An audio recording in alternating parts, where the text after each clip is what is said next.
আজ একটা জিনিস খেয়াল করলাম, এই যে ঢাকার শহরে অথবা ঢাকার বাইরে যত বড় বড় সিটিতে আমরা যারা গাড়ি চালাই, আঙ্গরের অটোওয়ালারা কিভাবে দেখে, আরে হালার পর কোনতে আইছে, গাড়ি চালাইতেই পারে না।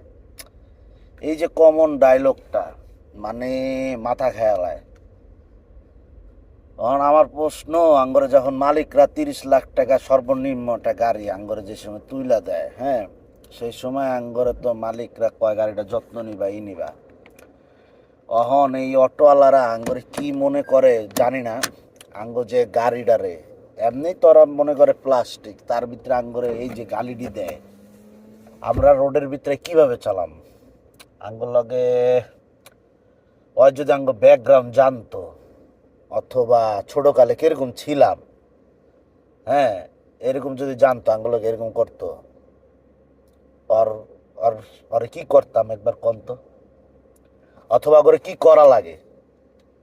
খালি একটু স্লো চালাইলে হয়েছে, স্পিড ব্রেকারে এই জায়গায় কতটুকু স্পিডে চালাম, এই জায়গাও যদি একটু স্লো চালাই, পিছেতে এই একটাই টপিক, হাউয়ার প্রায় কি চালায়, এই কথাটা বুঝলাম না। আমি যদি এই পোলাই হই, তাহলে হয় এই যুগে সিজারের পোলা ছিল, কথাটা যুক্তি আছে কিনা আপনি কি মনে করেন?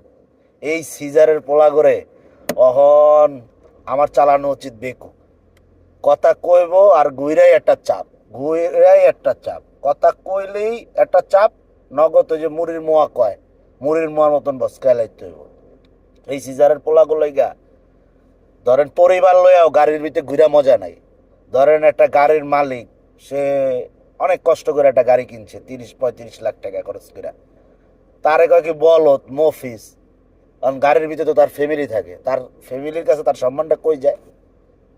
এই যে সিজারের পোলারা এক একটা গাড়ির মনে করেন অটো লয়ে যে বাইরে আয়া যে একটা একটা কথা কয়, কতটুকু সম্মানহানি হয় একটা ফ্যামিলির কাছে একটা পুরুষ, এরা বুঝে।